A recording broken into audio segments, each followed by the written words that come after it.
The woman was already dying when Miss Marple noticed her hands.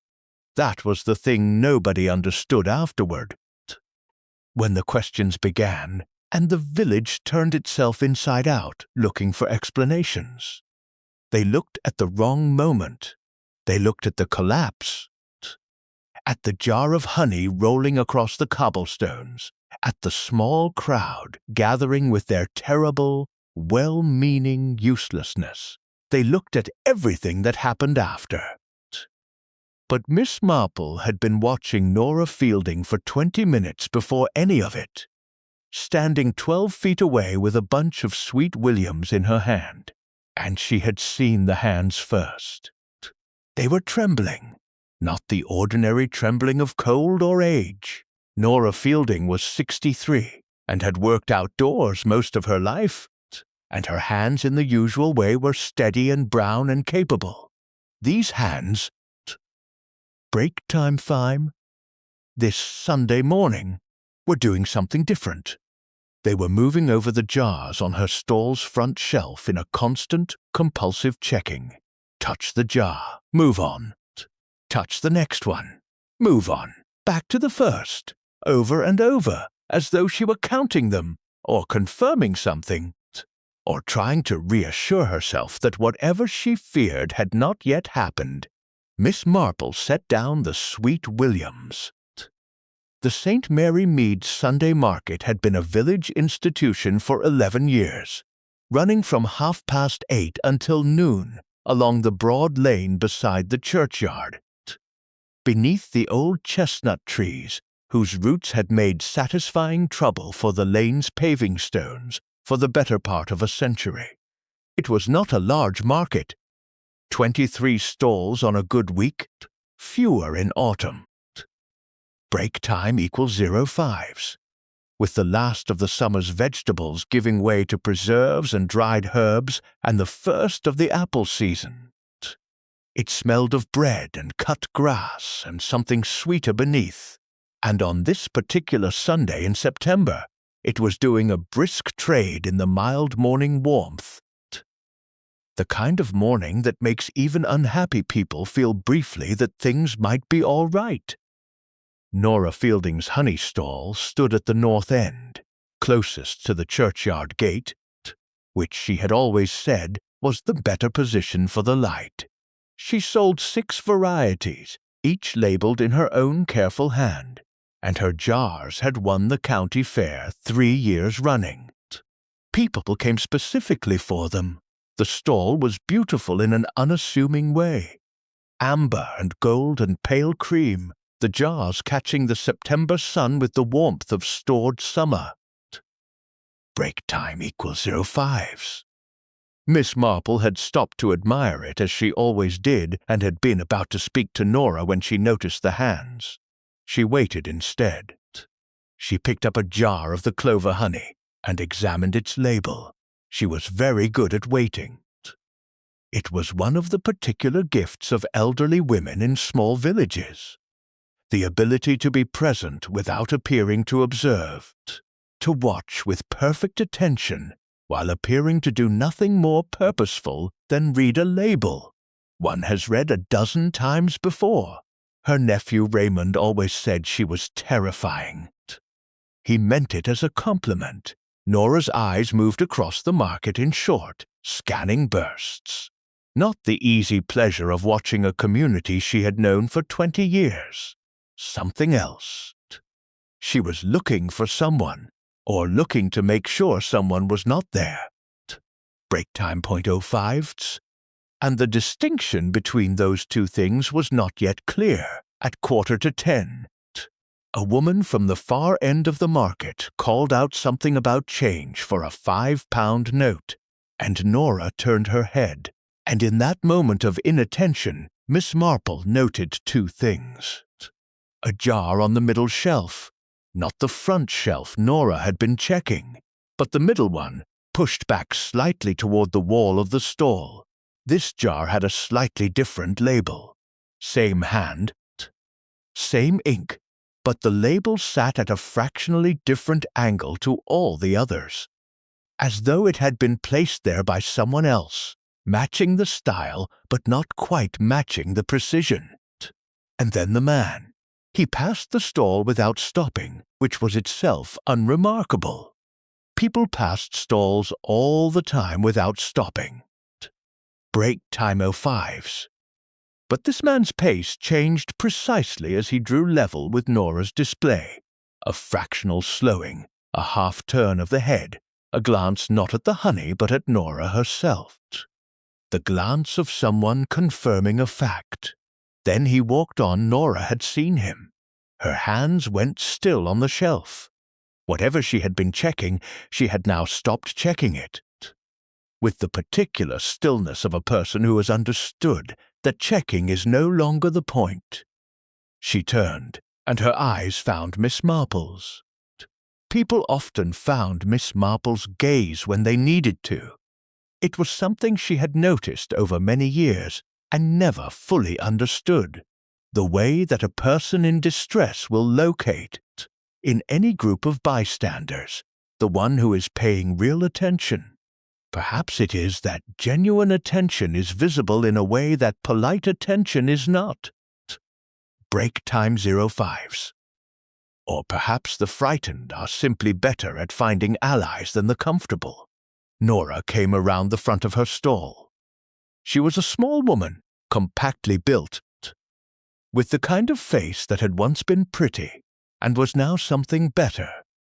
Interesting, lined with weather and feeling, quite particular to itself. She wore a green apron over a cream blouse, and she moved like a woman, going somewhere she had decided to go, with that particular quality of resolve that looks like calm from the outside. "Miss Marple," she said quietly. "Good morning, Nora." Miss Marple did not move toward her. She waited. Nora glanced once over her shoulder, toward the direction the man had gone. The market noise was all around them. A child asking for a sample. Someone laughing at something 3 stalls down. Break. Time 5s.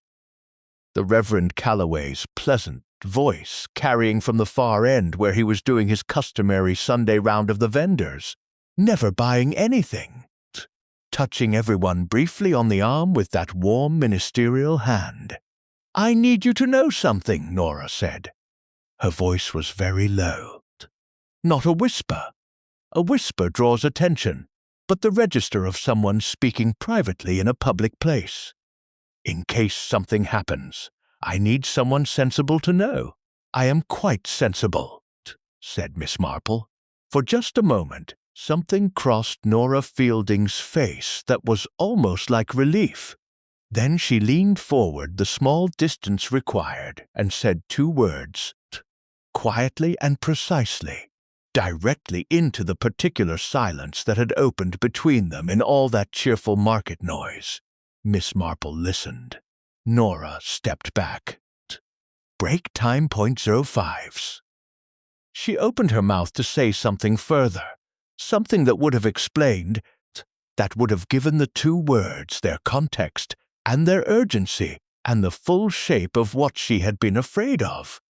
And instead she sat down, not gracefully, not in the way of someone choosing to sit, in the way of something giving way. Her hand swept across the front shelf as she went, and 3 jars fell, and one broke on the cobblestones with the clean bright sound of glass on stone, and the honey began its slow spread across the gap between the paving stones, dark amber and very still. The market stopped, not all at once. These things never happen all at once. First the people nearest to the stall, then a ripple outward as people turned to look. Break time 05s. Then the particular change in the quality of the noise that marks the moment a crowd understands it is witnessing something serious. Nora was on the ground. Miss Marple knelt beside her with the economy of movement of a woman who has been kneeling beside fallen people for decades and knows what it requires. Nora was breathing, shallow and rapid, and her color was wrong, a grayish wrong, and her eyes were open and very focused in the way that eyes sometimes become when the body is doing something alarming, and the mind is still entirely present and watching. "Dr. Hargreaves," Miss Marple said, not loudly but with the quality of a statement rather than a request, to nobody in particular, and because the village was small and the market smaller still, and because Dr. Hargreaves had become the sort of man people obeyed instinctively, "break time 05s. He was there within 2 minutes, materializing through the small crowd with his bag and his calm and his reassuring bulk. He knelt. He performed the efficient, competent assessment of a man who was good at his work, and Miss Marple, watching from 18 inches away, watched him perform it. "Give her some room," he said to the crowd. Miss Marple did not give her more room. She remained where she was, holding Nora's hand, watching Nora's face, and watching, also, the doctor's face, and watching, in her peripheral vision, the stall behind them. The man who had passed and looked had come back. He stood at the edge of the small crowd, perhaps 10 people now, with an expression of appropriate concern, looking toward the fallen woman. He was perhaps 50, dressed in an ordinary Sunday jacket, the sort of man who is easy to forget. Break time equals 05s. He had the face of someone exercising patience. Nora's hand in Miss Marple's tightened suddenly. Not much. Then released, Dr. Hargreaves sat back on his heels. "Her heart," he said. "Someone ring for an ambulance." He looked up at the crowd with the calm, competent expression of a man delivering an assessment. "I'm afraid it looks like a cardiac event. She may have had some history of it." "She has no history of it," said Miss Marple clearly. Dr. Hargreaves looked at her. His expression did not change. "Quite. These things can be unexpected, particularly at her age." "She is 63, said Miss Marple, "and she was perfectly well this time last week. I spoke with her on Thursday at the post office." There was a brief pause of the kind that happens when a small, elderly woman says something that a professional man finds inconvenient.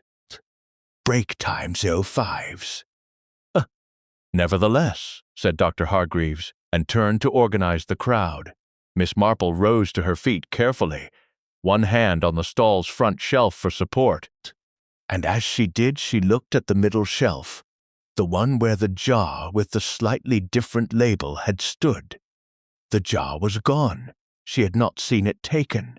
She had been watching Nora's face, watching the doctor's face, watching the man at the edge of the crowd, and in the geometry of all that watching, in the 60 or 90 seconds of the ambulance call, and the crowd management, and the gentle, necessary commotion of it, someone had reached in and removed a single jar from the middle shelf of Nora Fielding's honey stall. The ambulance came 12 minutes later. The crowd dispersed with the gradual reluctance of people who feel they ought to stay longer, but have no reason to. "Break time 05s. The market murmured back to something like its ordinary self, the way water closes over a stone, not unchanged, but moving.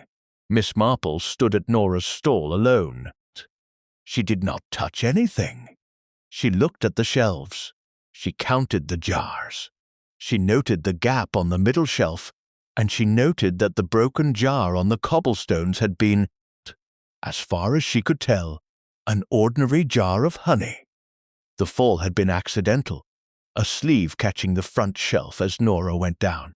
She noted that the remaining jars were all front shelf jars, all with Nora's precise labels at Nora's precise angle. And she noted something else. In the apron pocket of Nora Fielding, which had fallen half open as she went down, there was still a small folded piece of paper. White paper. Break time 05s. The ambulance crew had not taken it. They had lifted Nora quickly and efficiently and taken the person and left everything else. Miss Marple did not take the paper either. She noted where it was and what it appeared to be. A receipt, a chemist's stamp visible at its fold. And she noted that if the police took any interest in what had happened at Nora Fielding's stall this morning, they would find it soon enough.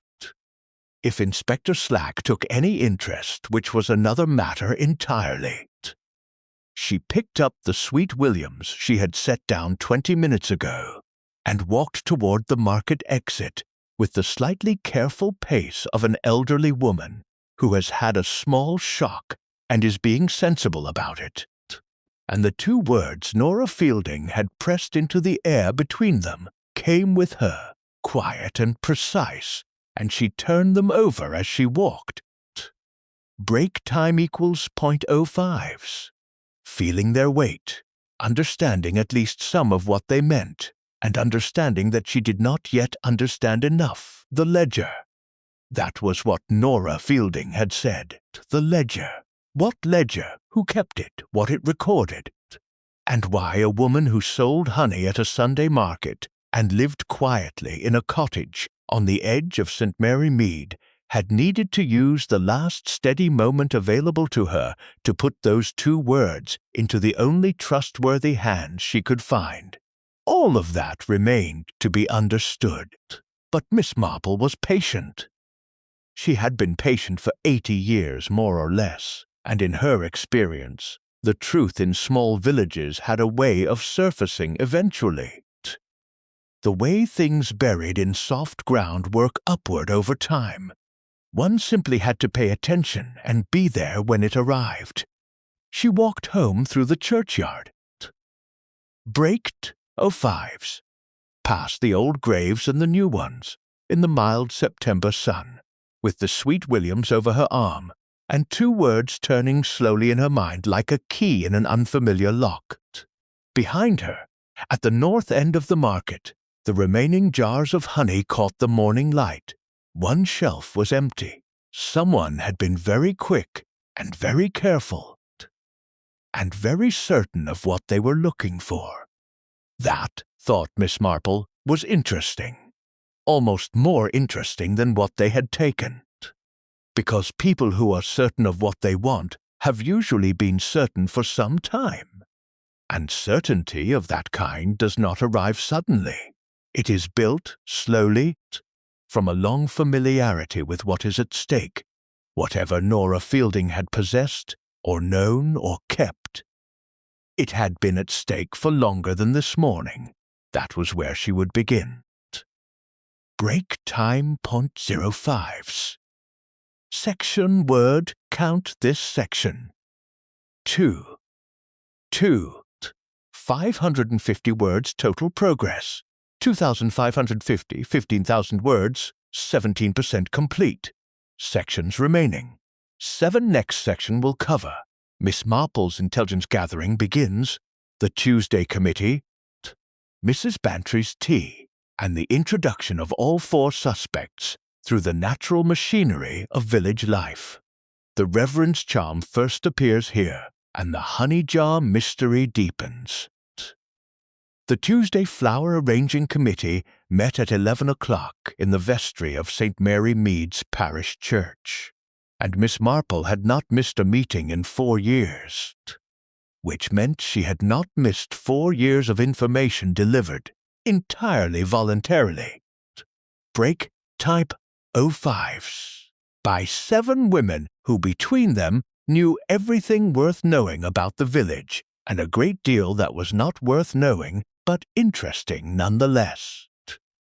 She arrived with dahlias from her own garden and the particular quality of attentiveness she reserved for occasions when she needed to listen without appearing to listen, which was a different quality from ordinary attentiveness and required a slightly different arrangement of the face.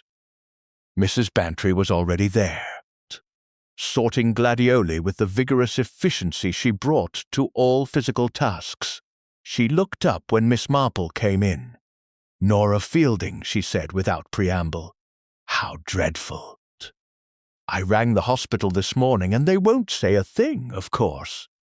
Only that she is stable, which could mean anything. Stable is better than the alternative, said Miss Marple. Break time equals 05s, setting down her dahlias and beginning to unwrap them. James Hargreaves says it was her heart. This was Mrs. Price, who had arrived behind Miss Marple, and apparently felt the conversation had waited long enough to include her. He was very clear about it. Heart attack, quite sudden, nothing to be done. He was remarkably clear, said Miss Marple, for a man who had been treating Nora Fielding for less than 8 months. A small silence. The Flower Committee was good at small silences. They were a form of collective punctuation. She seemed perfectly well on Thursday, said Mrs. Bantry carefully. She was perfectly well on Thursday. I spoke with her at the post office. We discussed the apple festival and the problem she'd been having with her late bees. Miss Marple began separating her dahlias by color with unhurried fingers. Break time?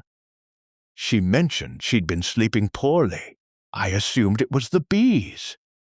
Perhaps it was something else keeping her awake, said Mrs. Bantry, in the tone she used when she was thinking aloud and wanted company in the thought.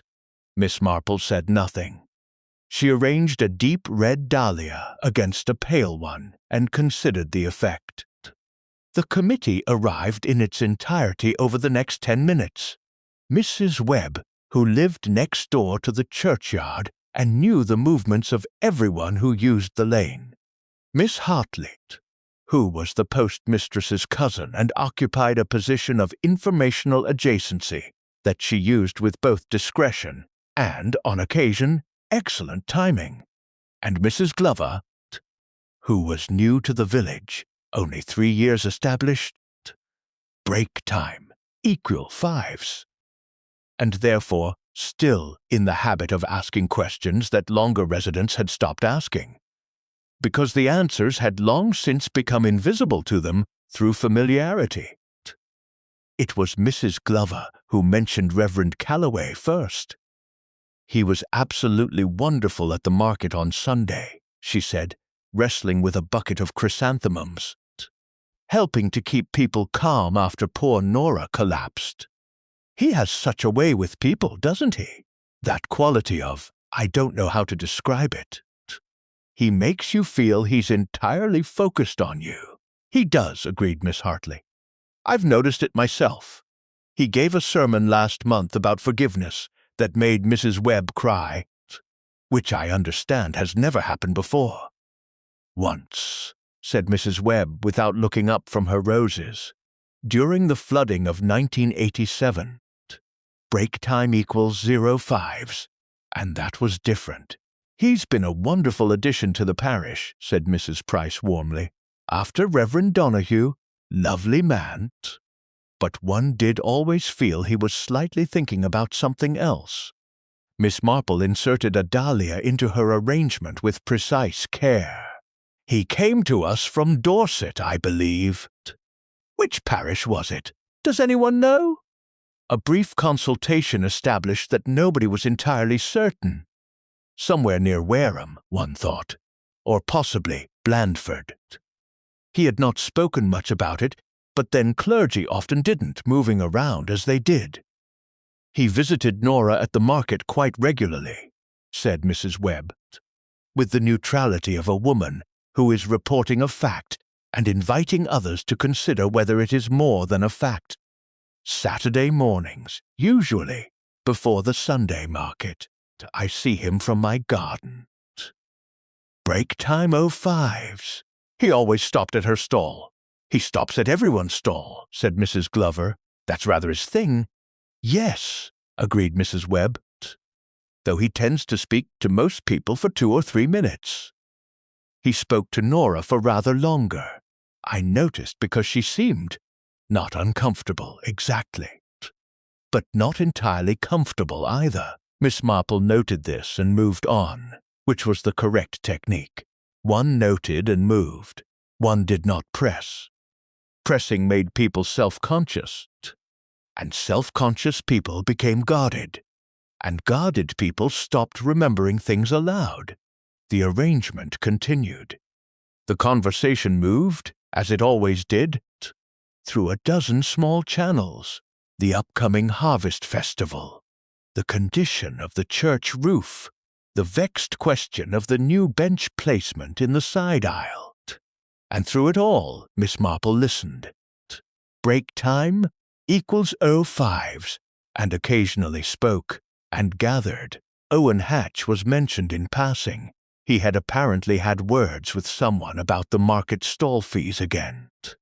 He and Nora had a disagreement about it 3 weeks ago, offered Miss Hartley. I heard from my cousin that he felt the corner positions were being unfairly priced. Nora had the north corner, which is considered the best light, and Owen felt the fee differential wasn't justified. Was it a serious disagreement? Asked Miss Marple. I don't think so. Though my cousin, said Nora, told her that Owen had said something rather sharp. Something about people hoarding advantages they don't deserve. Miss Hartley paused. Which seems an odd way to talk about a honey stall position, but there it is. There it was, thought Miss Marple, tea, with Mrs. Break time 05's bantry that afternoon was a different kind of information, quieter and more considered, offered by a woman who thought carefully before she spoke, and was therefore worth listening to carefully in return. Nora came to me about 3 weeks ago, Mrs. Bantry said, pouring with the particular precision she applied to the first cup of any pot, ostensibly to return a book she'd borrowed. We had tea. She was not herself.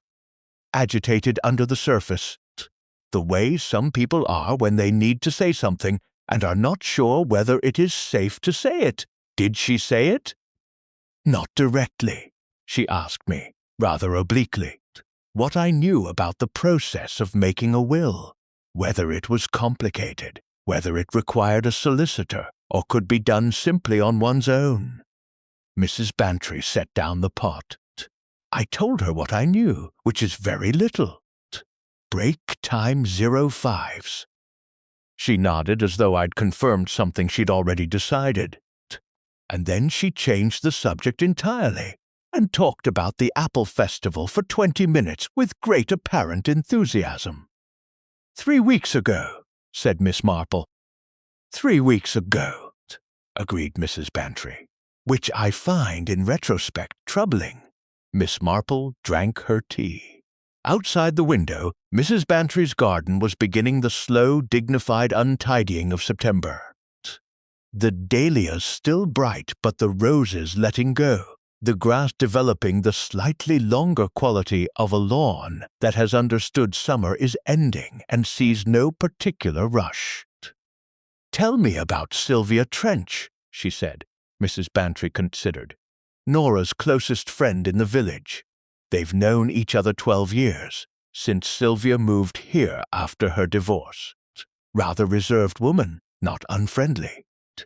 Break time 05's, but self-contained. She and Nora had an arrangement about the allotments.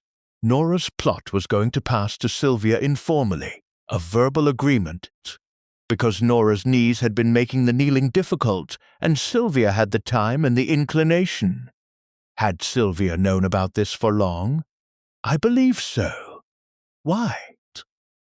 Only that verbal arrangements about property, said Miss Marple mildly, can be a source of considerable anxiety when the person who made them becomes unexpectedly unwell.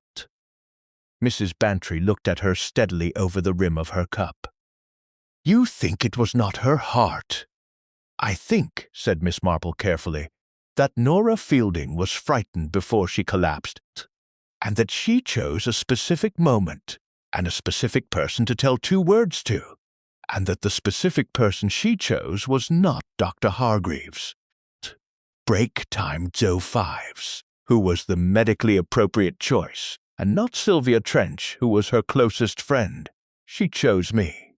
She set down her cup. Which means she either needed someone who would know what to do with 2 words, or she needed someone she trusted not to be already involved. The garden was very quiet for a moment. "What were the 2 words?" asked Mrs. Bantry. "Not yet," said Miss Marple, "but I shall need to understand Owen Hatch's history rather better than I do." Owen Hatch was not difficult to understand. Once one knew where to look, he was a quiet, methodical man of 58 who had organized the St. Mary Mead Sunday Market for 4 years with considerable competence and without any particular warmth. He was reliable in the way that machinery is reliable, consistent, functional, and not given to flourishes. Break time 05s. He lived alone in a small house on the Dorset Road, and was known, in the way that solitary men in small villages are known, through the accumulation of small observed facts, rather than through any deliberate self-presentation. What Miss Marple needed, she obtained not by speaking to Owen Hatch directly, that would come later, but by a judicious visit to Mrs. Price, who had a memory for village history that was encyclopedic and not always kind, and who required only moderate encouragement to share it.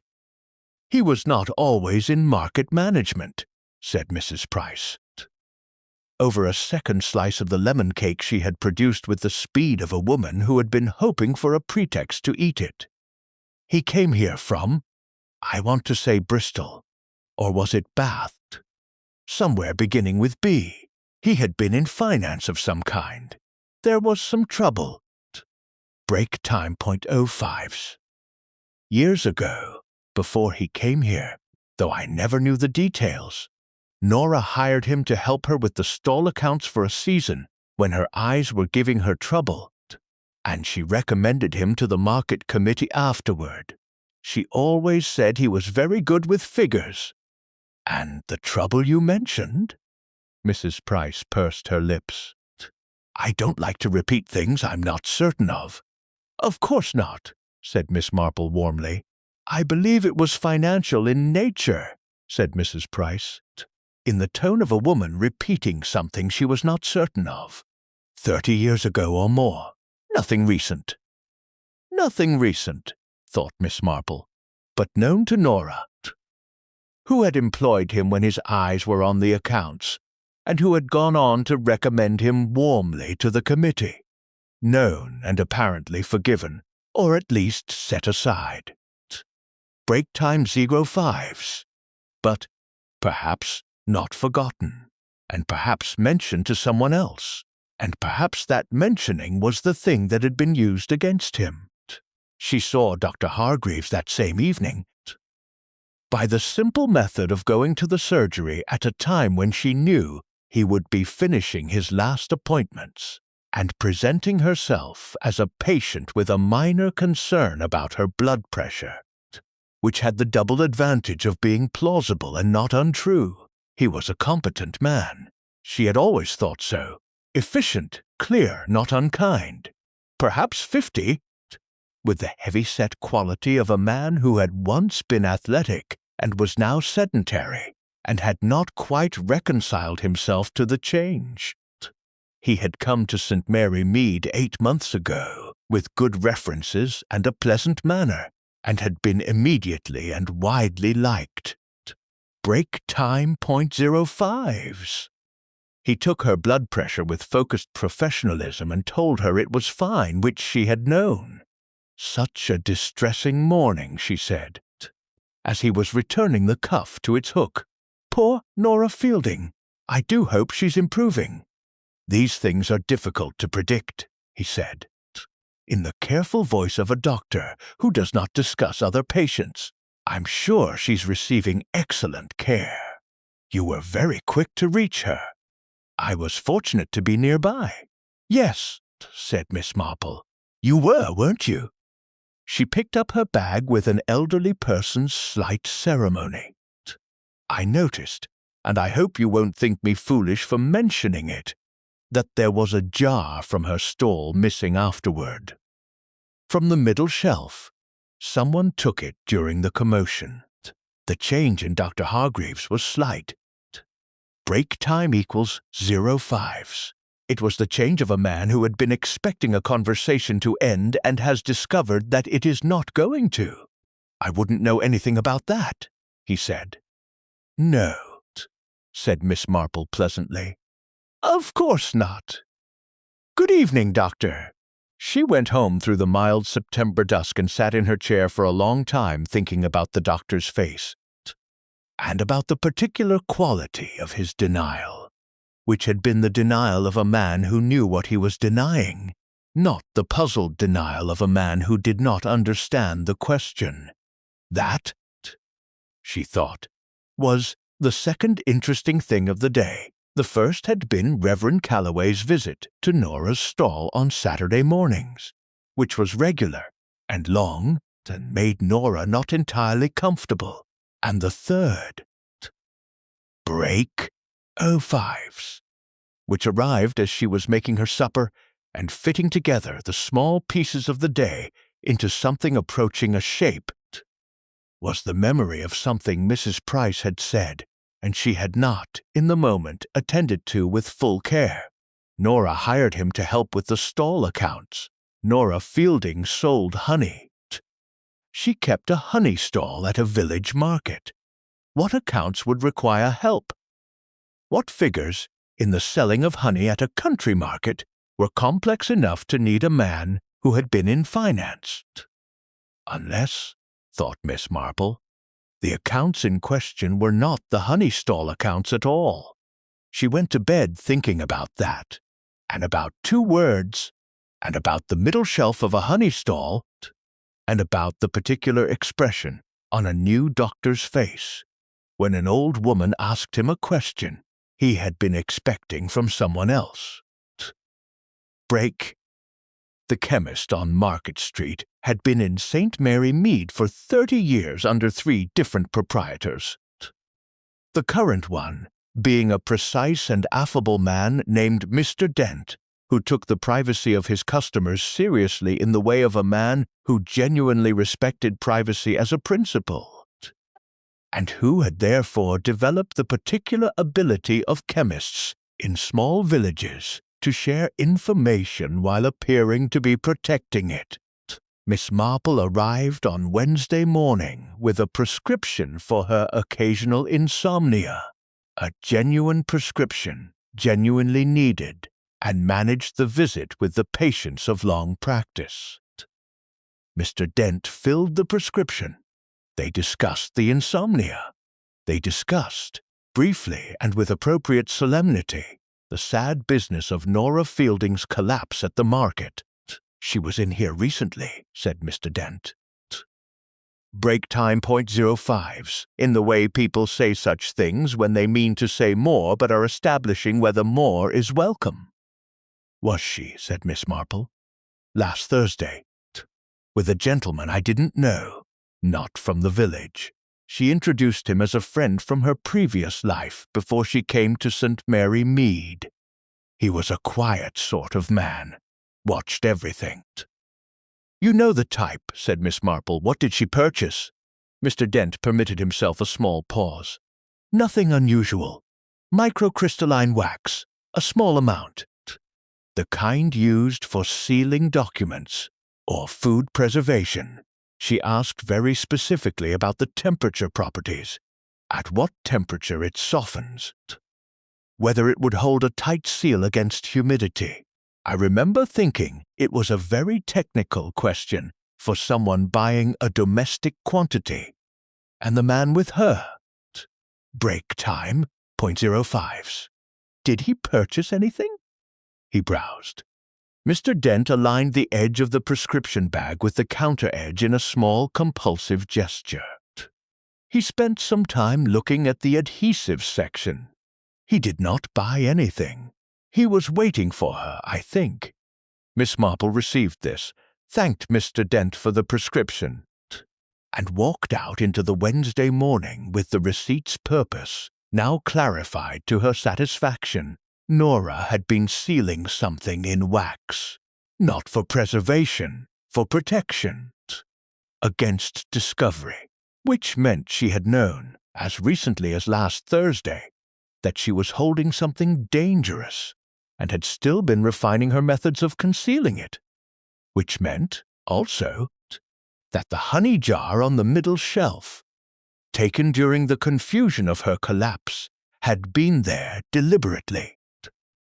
Break time aisle 5s, not among the front shelf jars that she had been compulsively checking, but behind them, distinct in its placing if one knew to look, available if one knew what one was looking for. Nora had been careful. Someone had been more careful still, and faster. The honey itself was the thing she turned to next. Miss Marple had received a jar of Nora's new batch the previous month, a gift which had seemed at the time an ordinary village kindness. She had eaten perhaps a third of it and found it excellent. She now went to her pantry and examined the remaining jar with the attention she had not previously given it. The label was in Nora's hand. The wax seal at the top was tight and smooth. She turned it over. The base of the jar was unremarkable. She held it to the window, and the honey was exactly what honey should be. Amber, clear. Break time equal 5s, without sediment. She opened it carefully and tasted a small amount on her fingertip. Honey. Complex, slightly floral, with the particular note of late summer clover that was Nora's signature. Nothing else. She resealed it and put it back. Then she thought about what Mr. Dent had said. The temperature at which the wax softens, the tightness of the seal against humidity. These were not the questions of a woman sealing food. These were the questions of a woman concealing something inside a sealed container that would need to survive handling and examination, not inside the honey. Inside the wax seal itself, or rather, beneath it. She thought about the jar that had been taken from the middle shelf, its label at a slightly different angle, its placing behind the front shelf jars, separate from Nora's compulsive checking of those front jars. Break time no 5s. The front shelf jars were ordinary. They were what they appeared to be. The middle shelf jar had been something else, the same shape, the same label, the same amber color visible through the glass, but the wax seal carrying something folded tightly within it, or beneath it, pressed between the wax and the lip of the jar, where the slight recess of the lid's edge would hold a paper flat. It was an ingenious hiding place, invisible to anyone who did not know to look, discoverable in seconds by anyone who did. Someone had known Nora Fielding had begun making what she called her new batch in June. Miss Marple established this over the course of Wednesday afternoon, through a series of entirely natural conversations. With Sylvia Trench, break time .05s, who mentioned that Nora had started a second hive specifically for the new batch and been quite private about it. With Mrs. Webb, who had seen Nora's lights on late on several evenings in June and July, and with Miss Hartley, who recalled that Nora had given away perhaps a dozen jars of the new batch as gifts to specific people in the village during August, with a particularity of selection that Miss Hartley had thought at the time was slightly unusual, not the random generosity of someone sharing good harvest, but the deliberate choosing of specific recipients. Miss Marple asked, as casually as she could, who had received jars: Sylvia Trench, Owen Hatch, Mrs. Bantry, the Reverend Calloway, Dr. Hargreaves, Edna Vickers at the post office, several others whose names did not immediately connect to anything. Break time 05s. She registered Edna Vickers and moved on. That evening she telephoned Mrs. Bantry. "The jar of honey Nora sent you in August," she said. "Have you finished it? About halfway through, Jane?" "What?" Keep it. Don't open it further. And when you have a moment, look very carefully at the wax seal around the lid. A pause. Should I be concerned? I don't think you are in any danger, said Miss Marple. I think Nora sent you a message. I am trying to work out whether she sent the same message to everyone on her list, or different messages to different people. Will you look at the seal and tell me what you find? Mrs. Bantry called back 20 minutes later.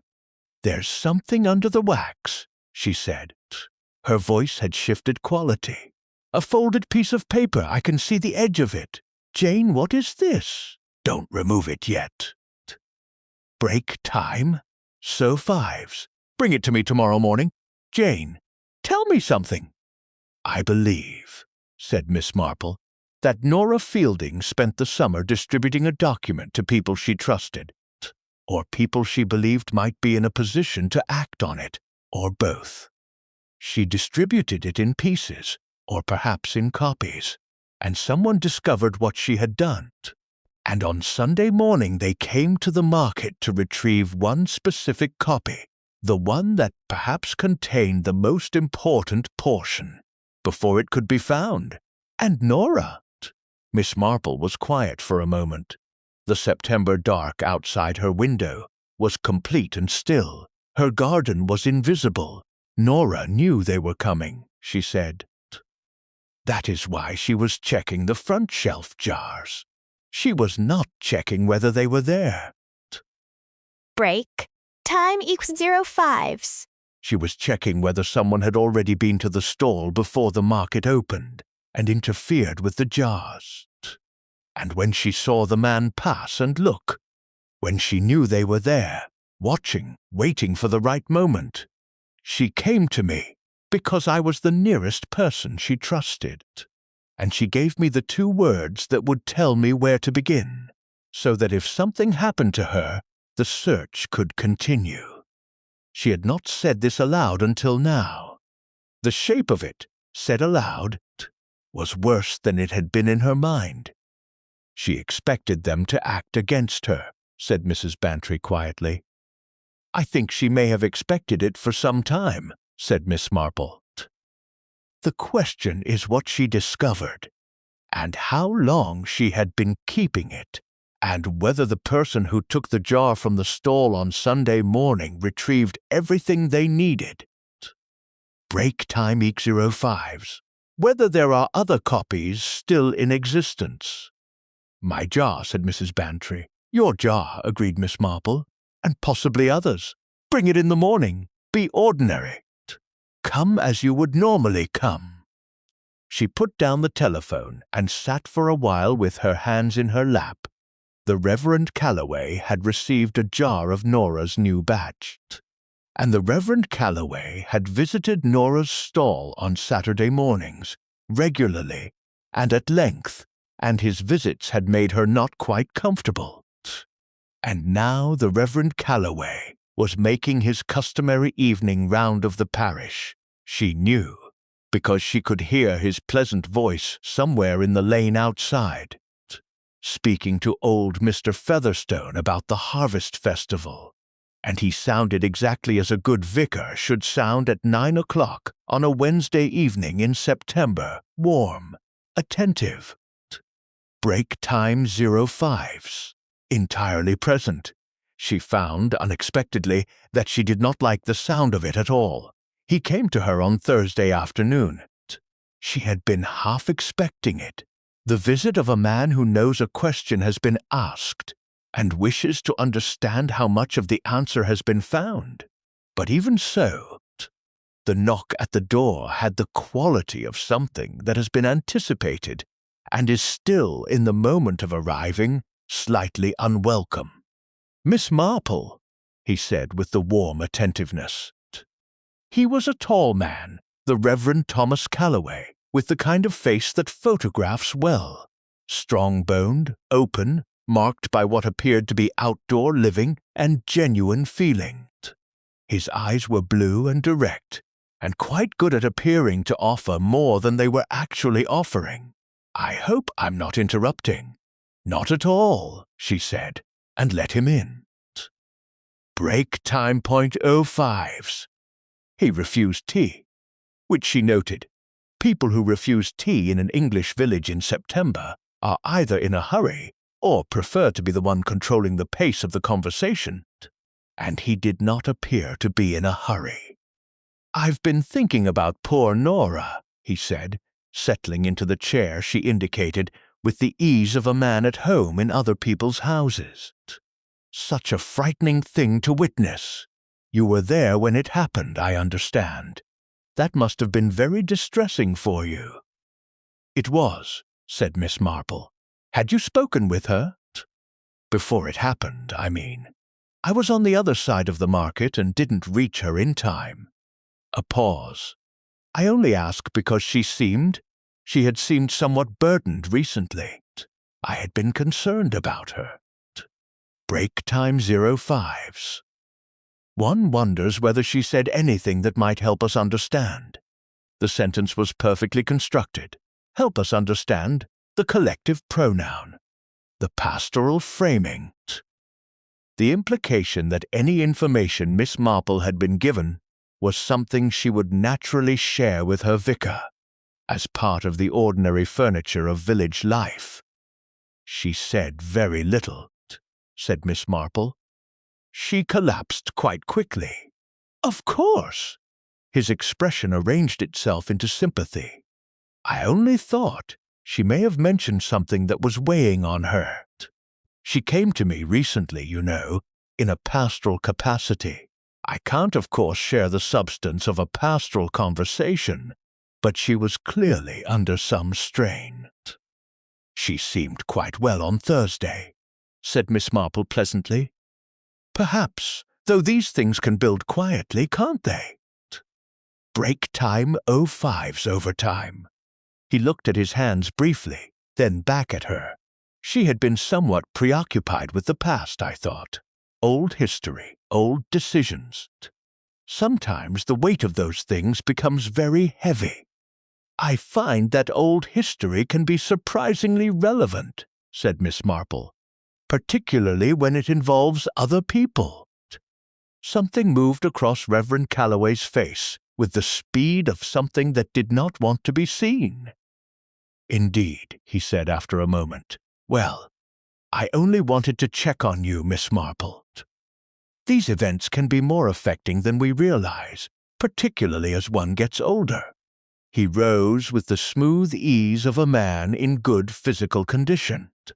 Do let me know if there is anything the parish can do. I will, she said, and thank you for the thought. I wonder, did you enjoy the honey Nora gave you?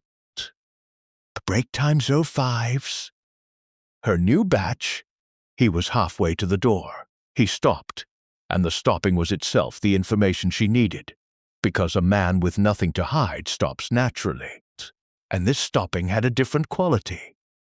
It was very good, he said, without turning around, though I'm afraid I finished it some time ago. He left.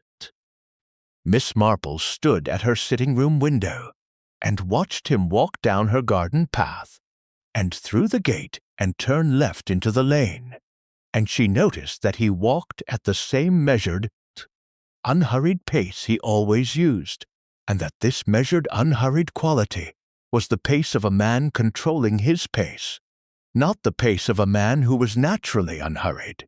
He was frightened, not visibly.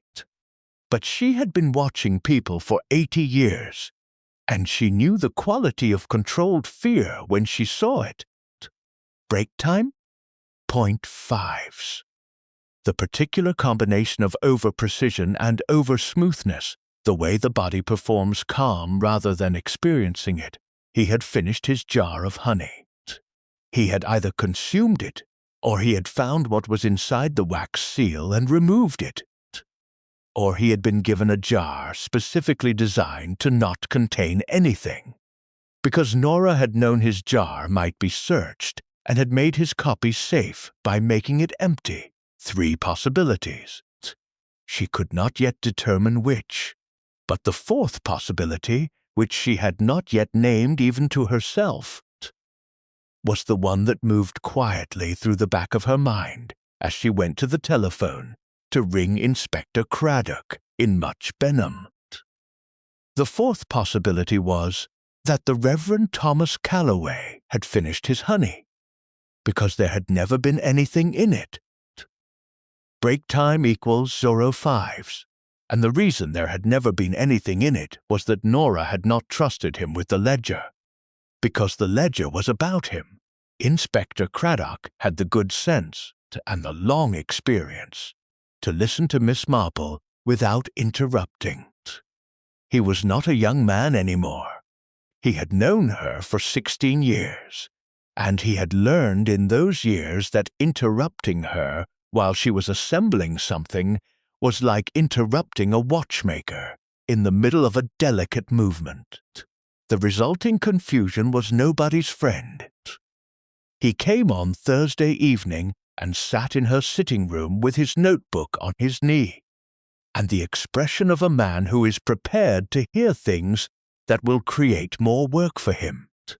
She told him about the market, and the trembling hands, and the 2 words, and the missing jar. Break time 05s. She told him about the chemist's receipt and the wax seals. She told him about Dr. Hargreaves' denial, and Reverend Calloway's visit, and the jar of honey that had been finished some time ago. She told him about the knitting circle, and Owen Hatch's history, and Nora's 3 weeks of quiet agitation, and the question about wills. Craddock filled 6 pages and asked 4 questions, all of them good ones. The name Calloway gave for his previous parish, she said at the end. In Dorset, I believe it deserves examination. You think it's false. I think a man whose predecessor is remembered with mild affection but no specific detail, who arrived 8 months ago from somewhere near Wareham, or possibly Blandford. Nobody is quite sure, who has made himself immediately and thoroughly liked, which is a skill. Inspector. Break time E.05s, not a natural quality. I think such a man has given some thought to the architecture of his arrival. She paused. The Church of England is not a large organization in operational terms. The diocesan records would show whether a Reverend Thomas Calloway served in any Dorset parish in the decade before he came here. Craddock made a note. And Nora Fielding's history, she continued. Before she came to St. Mary Mead. She came 12 years ago from, I believe, somewhere in the Midlands. She never spoke much of her life before. She had been a bookkeeper, I think, or something in that direction. She had a competence with figures. She thought of what Mrs. Price had said about Owen Hatch's accounts. I wonder whether she may have been more than a bookkeeper. Craddock looked up from his notebook. Break time 05s. More in what sense? I am speculating, said Miss Marple carefully.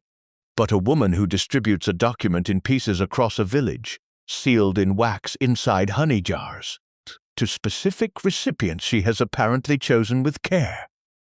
That woman has thought very carefully about methods, about security, about what happens if one copy is found. She distributed the document as insurance, not as disclosure. She wanted it to survive her, not to be read immediately. She was expecting to be silenced, said Craddock. She was preparing for the possibility, which suggests she had been in situations before where such preparation was necessary. Or she had thought very carefully about this specific situation and arrived at that methodology independently. She folded her hands. Either would be interesting. The diocesan records confirmed. Break time E.05s. 4 days later, what Miss Marple had suspected. Craddock came back on Monday morning with the expression of a man who has found what he was looking for and is not entirely pleased about it. There was no Reverend Thomas Calloway in any Dorset parish in the past 10 years. There was a Thomas Calloway, a layman, who had received some theological training at a minor college in the early 90s and departed before ordination.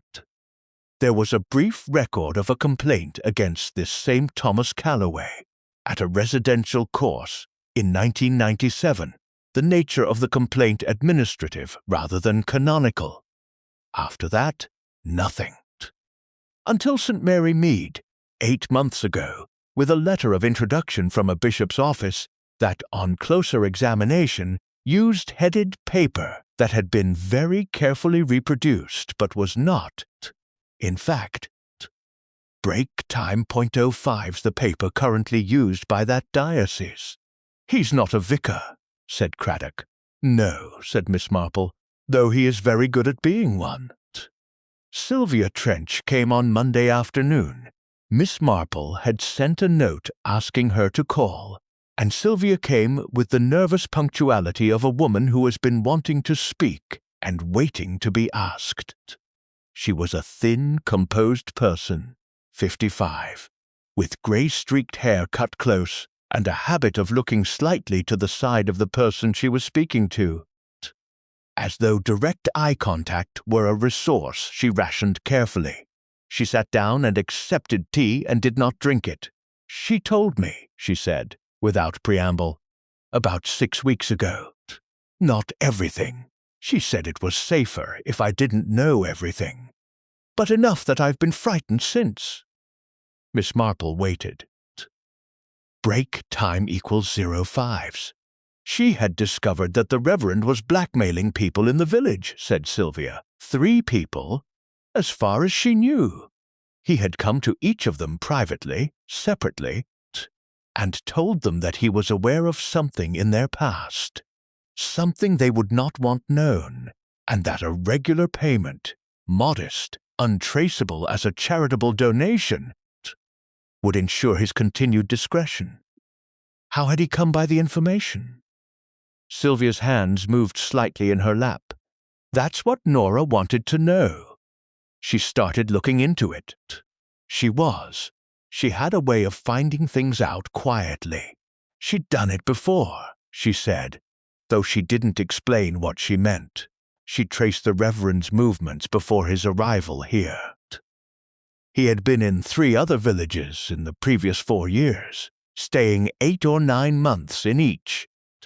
Break time 05s, and in each case leaving quietly, leaving behind 1 or 2 people who were poorer than before and unwilling to speak about why. A systematic operation, said Miss Marple. Yes, and sophisticated. He researched each village before he arrived. He knew who to look for, people with old histories, old secrets, old vulnerabilities. He came with the information already in hand. Sylvia looked at the teacup without touching it. Nora believed he was using the church records, the pastoral relationship. People confess things to a vicar, or what they believe to be a vicar. He listened, noted, and then used. The particular coldness of this settled over the sitting room. A man arriving in a village armed with a pastoral role and a set of collected vulnerabilities. Break time 05s, offering community and warmth and the appearance of spiritual refuge while quietly cataloguing what each person had most reason to conceal. Who were his 3 victims here? Asked Miss Marple, though she had formed her own opinion. Owen Hatch, his conviction 30 years ago for fraud. Nora herself had known about it. She had been the one to give him work and reference him to the committee, precisely because she trusted him to have changed. But the Reverend threatened to expose it to the committee, which would have cost Owen his position and his livelihood. Sylvia paused. The second was Dr. Hargreaves. Nora was less certain of the specifics, but she believed it related to 2 death certificates he had signed at his previous practice that were later the subject of inquiry. Inquiry that was dropped without finding fault. Break time .05s, but which had left a mark he preferred to keep quiet. And the third, Sylvia looked out of the window. Edna Vickers, the postmistress. She has a son. He's 30 now, lives in Edinburgh. She's never married. The father was a married man, someone significant locally at the time. Edna's managed it quietly for 30 years. The Reverend found out. I don't know how. E.V. Miss Marple had stared at those initials on the imagined ledger page, not yet seen, but very much present in her mind. And here they were, given their flesh and weight. Edna Vickers, a postmistress who knew everyone's correspondence. A woman who had protected a secret for 30 years and found herself paying monthly for the protection to continue. Nora had the ledger, said Miss Marple. It was not quite a question. She found a record, said Sylvia. Break time 5s. Not the Reverend's own ledger. She believed he kept that elsewhere, somewhere safe. But she had reconstructed something from her own observation, and from what the 3 victims eventually and separately had told her when she approached them. Owen told her directly. Dr. Hargreaves was more guarded but confirmed enough. Edna refused to speak but didn't deny it, and she distributed this record in pieces. She told me she had put the core document, the names, the amounts, the dates, in a safe place and divided corroborating information among the honey jars. Each jar given to a trusted person contained a portion of the supporting evidence. If anything happened to her, she wanted someone to be able to reconstruct it. She chose her recipients carefully, said Miss Marple. She chose people the Reverend had not targeted. Break time equals 5s. People with no vulnerability he could use against them. People she believed were clean. Sylvia paused on the word with a slight discomfort, as though she recognized its inadequacy. She gave me a jar. I haven't opened it. Bring it, said Miss Marple. Today, if you can. Sylvia went and came back within the hour with a jar of clover honey, label in Nora's hand, wax seal intact. Miss Marple took it to her kitchen table with a small knife heated briefly over the gas ring, softening the wax without dissolving it, and worked the seal free with the care of a woman who has learned patience from 50 years of garden work and difficult knitting patterns. Beneath the wax, folded 4 times into a square no larger than a matchbook, was a single piece of paper. She unfolded it.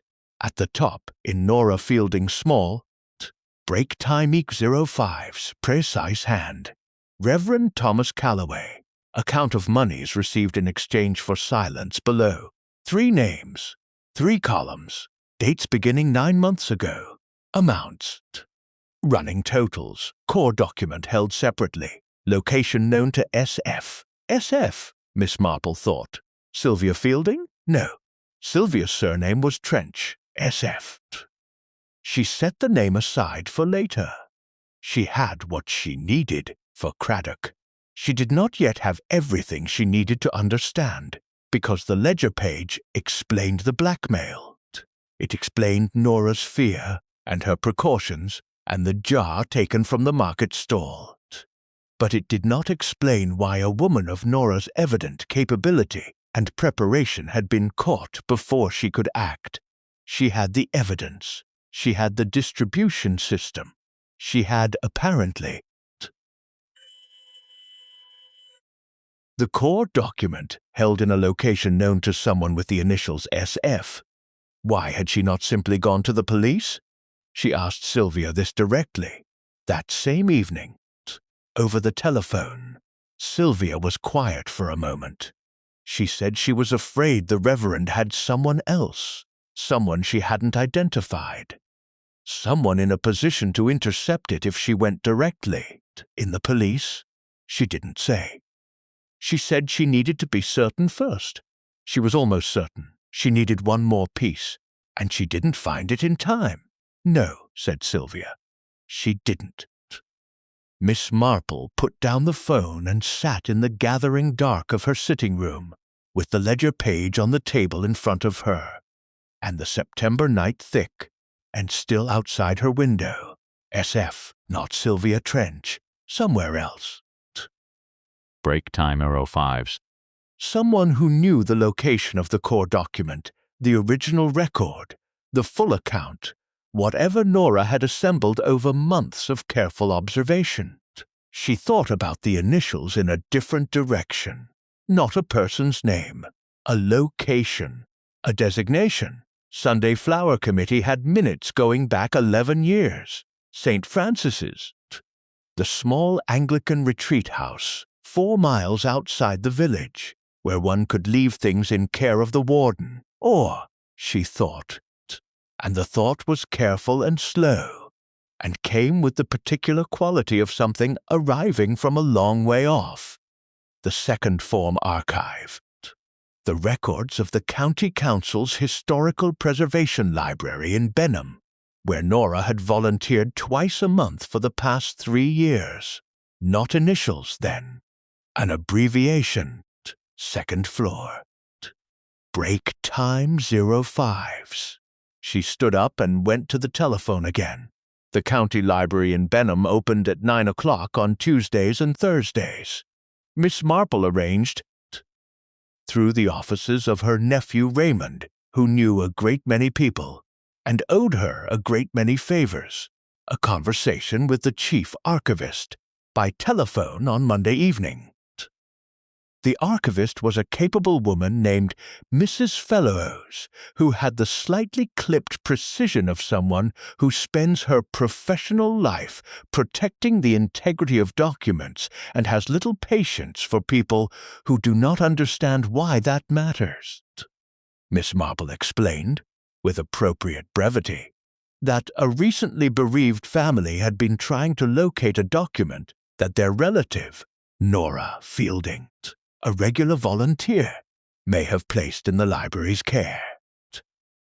Break time equals 05s. She did not say that the relative in question was currently in a hospital in Benham with monitoring equipment attached to her and a police officer outside her door. She did not say that a man who was not a vicar had been systematically extracting money from vulnerable people in a village 12 miles away. She said only that the matter was urgent and concerned a bequest. Mrs. Fellows confirmed that Miss Fielding had indeed left a sealed envelope in the archive's secure deposit on the 3rd of September, 11 days ago, 12 days before the market. It had been registered under her name, access restricted to herself or a named secondary holder. The named secondary holder was, Mrs. Fellows checked, a Miss Agatha Mills of an address in Northamptonshire. Not SF at all. A.M. Agatha Mills. Miss Marple thanked Mrs. Break time equals 05s. Fellows and ended the call and sat with the name for a long moment, turning it over, feeling the edges of it. Agatha Mills was not a name she recognized. But the address, she had noted it as Mrs. Fellows read it, was in Kettering, a town she knew, in the way that one knows the towns of England after 80 years of living in it, as a kind of geographical furniture, present, placed, associated with other facts. Kettering, which was associated, somewhere in the back of her mind, with something she had read or been told, something about a person, a function, intelligence services. There had been a training facility near Kettering during and after the war, decommissioned in the 60s. She had been told about it by Raymond. Break times 05s, who collected such things with the enthusiasm of a man who wrote detective stories and found source material everywhere. She had done it before, she said, though she didn't explain what she meant. Sylvia had said that 6 weeks ago when Nora explained her distribution method. She had done it before, a bookkeeper, Mrs. Price, had said. Or something in that direction. Miss Marple thought about a woman who had come to a village 12 years ago, alone, from the Midlands, with no history offered, and none pressed for in the way of villages that have learned to respect a settled quiet. A woman with a competence for figures and a competence for keeping secrets. A woman who, when faced with a systematic extortionist using pastoral information as leverage, had responded not with panic or paralysis but with a methodical, break time 05's that technically sophisticated distribution of evidence, sealed in wax divided into portions held under a secondary name at a secure deposit. That was not the response of a bookkeeper. That was the response of someone who had been trained. She did not share this speculation with Craddock. Not yet. It was a speculation still, and Craddock was a man who required facts, and she respected that requirement. She shared instead what she had established, the ledger page from Mrs. Bantry's jar, the corroborating page from Sylvia's jar, the diocesan records Craddock had already gathered, and the location of the secure deposit in Benham under Nora Fielding's name. Craddock obtained the envelope from the archive on Tuesday morning, with the appropriate paperwork. He brought it to Miss Marple's cottage that afternoon unopened. Break Times 05's, which was a mark of trust she recognized and appreciated. It contained 7 pages. The first 3 were the full ledger, not the reconstruction Nora had distributed in fragments, but the original, with dates going back 9 months and running totals, and the Reverend's signature on a document that appeared to be a fictitious charity receipt, which Nora had apparently obtained by the simple method of accepting one in exchange for a cash payment and then photographing it without the Reverend's knowledge. The 4th page was a summary of his history, the 3 previous villages, the names of his victims there, the amounts extracted, the dates of his departures. It was documented with a precision that suggested sources beyond observation. There were official records reproduced in summary form, dates of address registrations. Break type ties is one photograph of a man matching the Reverend's description at a different name in a different village in a different clerical color. The 5th page was the letter of introduction, reproduced alongside a genuine example from the diocese, the differences annotated in Nora's hand with the quiet thoroughness of a professional. The 6th page was a list of further potential victims, people in St. Mary Mead, whom Nora believed the Reverend was researching, whose vulnerabilities he had not yet activated, who were in the process of being prepared for approach. The 7th page was a note, addressed to nobody in particular, and therefore to whoever found it. If I have been unable to deliver this through the proper channels, it is because I have been prevented from doing so. Break time 5's. I have tried to ensure that the evidence is distributed in such a way that it cannot be entirely destroyed. The man calling himself Reverend Thomas Calloway is not ordained and has no legitimate authority in this or any parish. His real name, to the best of my research, is Michael Deacon. He should be known to records under that name. I have done what I could. I am sorry I could not do more. It was signed N. Fielding, and beneath the signature, in smaller writing, the B's are all right. They don't need much. Just quiet and consistency. Craddock read the note twice. Then he put it down on Miss Marple's table and was quiet for a moment in the way of a man absorbing something. Michael Deacon, he said. I would suggest checking the records as she advises, said Miss Marple. I will. He gathered the pages with careful respect. Break time equals 05's, as one handles the work of someone who took considerable trouble over it. She knew the hospital, you know. She was conscious on Sunday afternoon for about an hour. She asked after her bees. Did she say anything else? She asked whether the market had finished normally. The officer with her said yes, it had. She seemed relieved. He paused. She lost consciousness again Monday morning. They don't.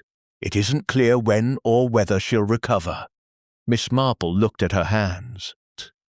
Outside the window, her garden was performing its September ceremony.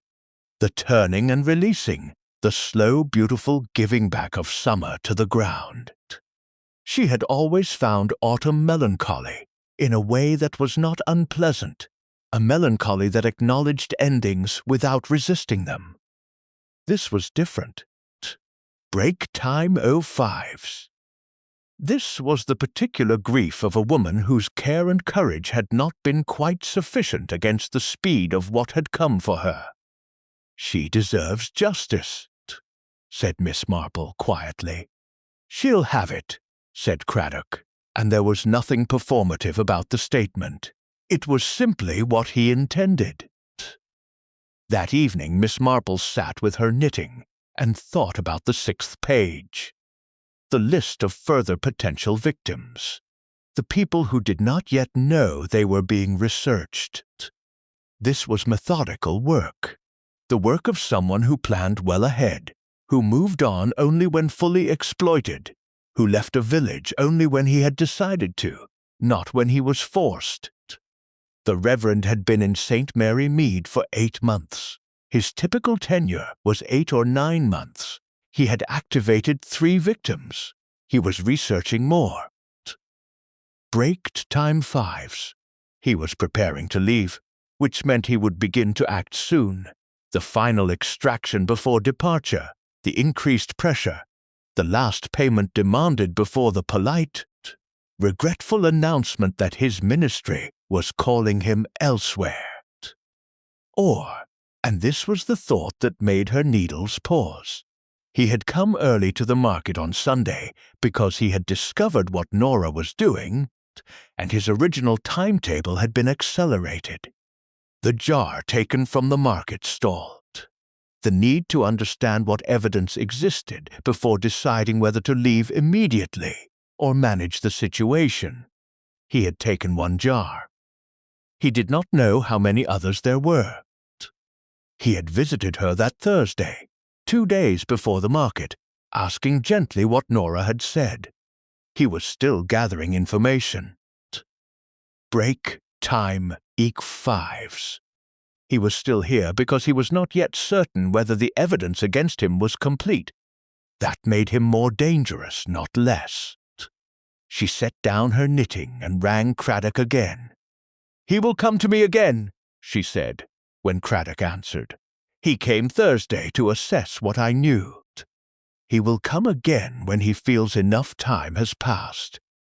I think we ought to let him." Craddock was quiet for a moment.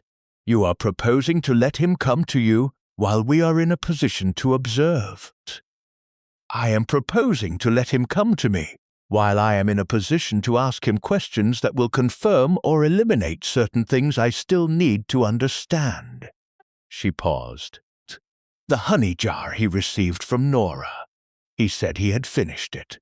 I want to know whether that is true and what it means." "What it could mean," said Craddock. Break time equals 05s. "There are 3 possibilities," said Miss Marple. "Either his jar contained something and he found it, or his jar contained something and he did not find it and consumed it innocently with his toast, or Nora gave him a jar that contained nothing, because she knew his jar would be the first thing searched." She paused. "The third possibility is the interesting one, because if Nora gave him an empty jar deliberately, it means she had already identified him as the source of the threat. And if she had already identified him, the question becomes why she had not yet gone to the police." "The unidentified 4th person," said Craddock. "Someone she believed could intercept a direct approach." "Yes," said Miss Marple, "and I think I now know who that person is. But I need one more conversation to be certain. He came on Wednesday evening. Break time equals 05s, as she had expected. The interval was about right, enough time to have absorbed her previous conversation, enough time to have run through his options, enough time for the slight urgency she had felt beneath his smooth surface to have built to the point where another visit became necessary. She heard the gate and had the kettle on before the knock. She let him in and led him to the sitting room without ceremony, and this time he accepted tea, which told her something. The previous visit had been assessment. This visit was attempt. "I've been thinking about what you said," he began, when the cups were before them, "about old history being surprisingly relevant." "Have you?" said Miss Marple. "It occurred to me that sometimes when people speak of old history, they mean things that have been resolved in the ordinary way of time. Break time equals 05s, things that are technically matters of record, but which no longer carry their original weight." He lifted his cup. In a pastoral role, one encounters this often. People carrying old burdens that no longer serve any useful purpose.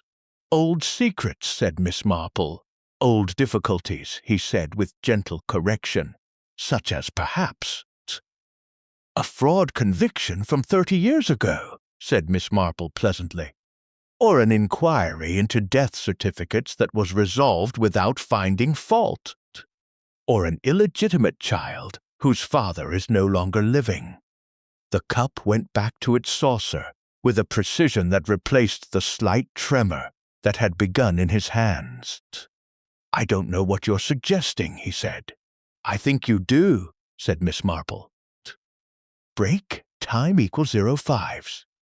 I think you are a man who knows a great deal about the difficulties of others and is in the habit of finding uses for that knowledge. I think Nora Fielding discovered this. I think she assembled evidence of it, and I think you discovered what she had assembled, and I think on Sunday morning you went to the market to retrieve a specific portion of that evidence." She poured herself more tea with unhurried calm. "I think the jar you retrieved contained a portion of her records. I think your own jar, the one she gave you in August, contained nothing, because she had identified you as the threat and gave you the empty one deliberately, so you would believe she had not yet completed her documentation." He was very still. "I also think," she continued, in the same mild tone, "break time 05s, that you poisoned her." The words sat between them in the comfortable sitting room, with its familiar furniture, and its September garden outside, and its china cups, and its complete impossibility, and yet it sat there with the absolute steadiness of a true thing. "That is a very serious accusation," he said, and his voice had changed. The warmth was still there. In the technical sense, the modulation was still warm, but something had left it. The intention behind the warmth had gone, and what remained was warmth as a mechanical quality, like a recording of warmth.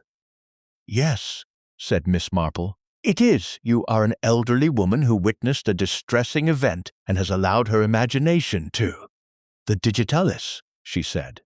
"Where did you obtain it? I have been wondering about that. It is possible, of course."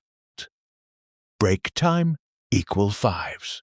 To purchase it in various preparations, but the concentrated form tends to leave traces that a good toxicologist will find. And it is possible to obtain it from a garden. She looked at him with her faded blue eyes, which were not faded in their attention. "Mrs. Billings' garden," I thought initially.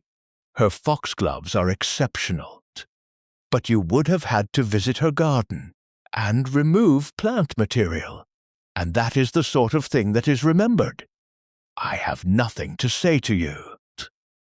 "I'm sure Inspector Craddock will have questions," said Miss Marple, "though he will be more interested in the larger matter, the blackmail operation, the forged credentials, the other villages.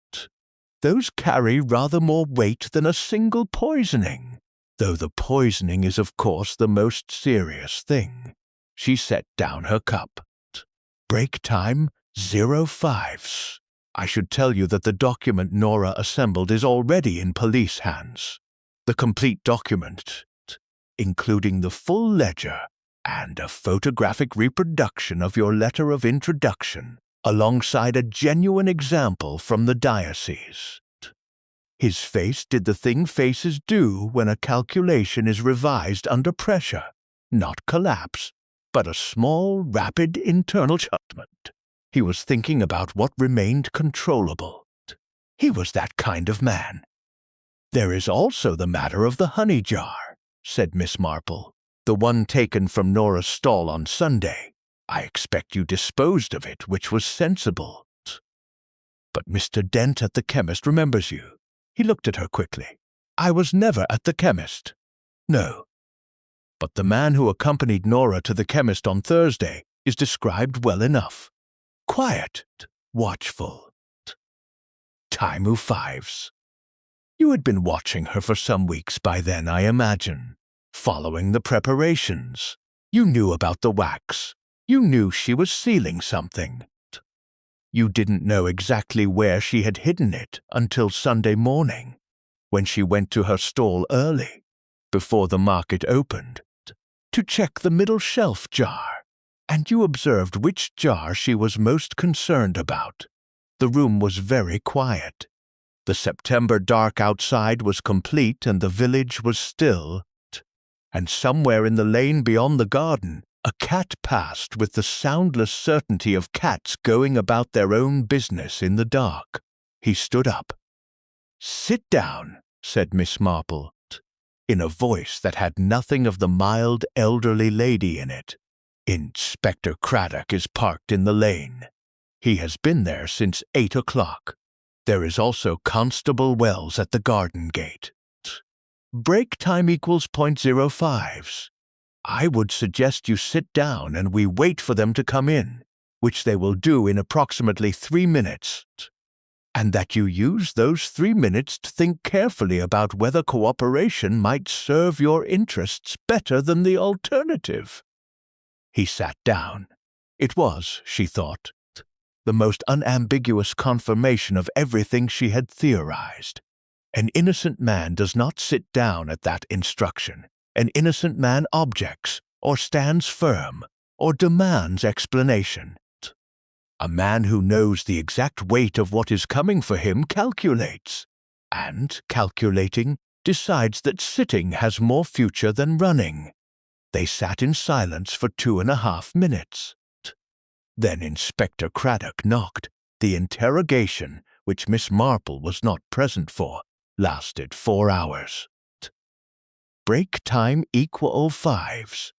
Craddock came to see her the following morning with the particular expression of a man who has had a productive night and not enough sleep. "His name is Michael Deacon," said Craddock, as Nora Fielding wrote in her note. "He has records going back 15 years. 4 other villages before the 3 we identified, each with multiple victims. He is, or was, quite systematic. Training of some kind in psychology and social manipulation. He had a genuinely partial theological education, enough to sustain the role without expert examination." "The blackmail victims here," said Miss Marple, "Owen Hatch and Edna Vickers, will be treated with complete discretion. Their cooperation in providing evidence against Deacon will be taken into account." Craddock paused. "Dr. Hargreaves is more complex. He was one of Deacon's victims, yes. Break time .05s. But he was also aware by Sunday morning that Nora Fielding's collapse might not have been natural. He examined her. He knew the symptoms were not consistent with simple cardiac arrest, and he certified natural causes, because Deacon had leverage over him, said Miss Marple.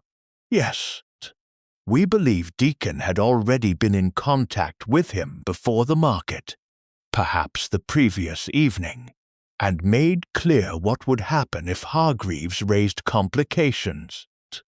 So Hargreaves certified what Deacon needed him to certify, and the jar from the stall, Deacon took it.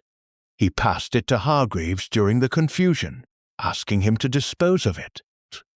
Hargreaves didn't know exactly what it contained. He thought, or chose to think, that it might contain evidence of the digitalis. Break time .05s, which he was afraid of being connected to. Craddock looked at his notebook. He disposed of it by opening it at home and consuming the honey over the next few days, which destroyed the wax seal and whatever was inside it. He was effectively used as an unwitting destroyer of evidence, said Miss Marple. While believing he was protecting himself, precisely, he is now cooperating fully. Craddock. His notebook. Deacon administered the digitalis in a cup of tea he brought to Nora at her stall on Saturday morning. The early visit, before the market opened. He had been cultivating the Saturday morning visits for weeks, establishing a pattern. She accepted the tea because refusing it without explanation would have told him she was afraid of him, and she needed him not to know that yet. Break time, .05s. She needed more time. Miss Marple thought of Nora Fielding standing at her stall on Saturday morning, accepting a cup of tea from the man she knew was a predator, because the alternative was to show her hand too early, acting as though she trusted him, for precisely as long as was necessary. She was very brave, said Miss Marple. She was, said Craddock without any equivocation. Is she? Still in the hospital? Still uncertain? The digitalis dose was carefully calculated to appear cardiac rather than to be immediately fatal. He wanted natural causes, not obvious poisoning. The toxicologist says that worked in her favor. The dose was enough to incapacitate, possibly to kill slowly, but it was not the single overwhelming dose of someone who needed to be certain. He paused. Break time 05s. There is reason for hope. Miss Marple looked at her garden for a long moment. The morning was grey and still, the 1st of October now. The dahlias holding on with the particular stubbornness of flowers that refused to concede to the seasonal argument. He will have said, I expect, she said, that he did not intend to kill her, that he only intended to prevent her from acting, that the dose was calculated to create a medical emergency that would be managed, recovered from, and leave her sufficiently warned to stop her investigation. He said exactly that, confirmed Craddock, almost word for word, which may even be partially true, said Miss Marple, and is entirely irrelevant. Entirely, agreed Craddock. It was Mrs. Bantry who made the connection to Agnes Plum. Break time 05s. Duck, which was appropriate in the way that things are sometimes appropriate in small communities. The information arriving through the person best positioned to have held it.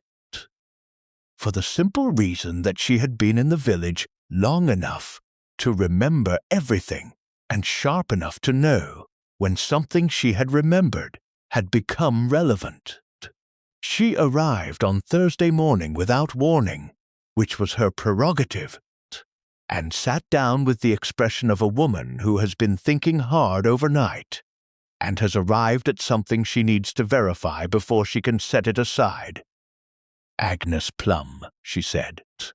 Miss Marple looked up from her correspondence. Yes, you knew about Agnes. I have been thinking about Agnes, said Miss Marple carefully. Tell me what you know. Mrs. Bantry settled her coat. She died 3 years ago. Break time 05s. I've been lying awake since you told me about Deacon, about the poison, and the method. Agnes died of a stroke, they said. She was 70, which made it unremarkable. She had been perfectly well the week before. She paused. She ran the honey stall before Nora. Nora took it over after Agnes died, as a sort of tribute. Said she felt Agnes would have wanted the stall to continue. Agnes lived alone, said Miss Marple. She did. Her cottage was in Maplewick Lane. She kept bees, very attached to them. When she died, Nora took over the care of the bees as well. Said they needed consistency and quiet. A pause. That phrase, in Nora's note at the archive. The bees are all right. They don't need much. Just quiet and consistency. I think that was about Agnes, not just about the bees. Miss Marple set down her correspondence. Break time equal 5s. Agnes kept meticulous records, said Mrs. Bantry. I knew her fairly well. She was one of those people who notes everything down. Weather, visitors, expenses. Tiny handwriting in tiny notebooks. She had dozens of them. When she died, her family, she had a niece, somewhere in Yorkshire, came and cleared the cottage and took everything. The niece never came back, and the death certificate, said Miss Marple. I have been trying to remember who signed it. Mrs. Bantry's expression was grim. It wasn't Dr. Pemberton. He was still with us then, and I would remember his name. It was a locum, I think. Someone covering while Pemberton was on leave. I don't remember his name, but I know his face was unfamiliar, and I remember thinking he seemed very young. Miss Marple thought. She thought about a man who arrived in a village. Break time 005 W spent 8 or 9 months extracting what the village had to offer, and then left. 3 years ago would have been his St. Mary Mead visit, or a visit to somewhere very near St. Mary Mead, in the period when he had been operating in this region, a locum GP, a temporary covering doctor, as flexible a role as a temporary vicar, and requiring, in the absence of proper scrutiny, no more verification. Agnes had discovered something, said Miss Marple quietly, or was about to discover something, or had already documented something in those meticulous notebooks. She was the honey stall keeper before Nora, said Mrs. Bantry. Same market, same position, same involvement in village life. Was Deacon operating here 3 years ago? Not as a vicar, said Mrs. Bantry. There was no vacancy 3 years ago. Reverend Donahue was still here. Break time 05s. But a locum doctor. Pemberton took a considerable amount of leave in the year before his retirement. He was unwell himself. Miss Marple rose and went to the telephone. Craddock took the information about Agnes Plum with the weariness of a man who had not slept properly in several days, and who was watching a case that had appeared, initially, to concern a village blackmail scheme reveal itself as something older and more serious. He was back at her door by Friday afternoon. He had been in the region before, said Craddock. As a locum? You were right, not under the name Deacon, under a third name, which we haven't fully traced yet. He covered at 2 practices in a 50-mile radius 3 years ago. One of them was Pemberton's practice, covering during the summer, and Agnes Plum died while he was covering. Break time 5's natural causes certified by him. The niece in Yorkshire accepted it, because 70 is a plausible age for a stroke, and she had not seen her aunt in 2 years, and grief and administration do not encourage investigation. Craddock looked at his notes. We are applying for an exhumation order. It will take time. She documented everything, said Miss Marple. Tiny notebooks, according to Mrs. Bantry. Her niece took them. We need to find the niece. We're looking. Craddock paused. He hasn't admitted to Agnes. He admits to the blackmail, to the digitalis in Nora's tea, to taking the jar from the market stall. He is cooperating on the blackmail operation in the hope of mitigating the poisoning charge. But Agnes Plum he denies entirely.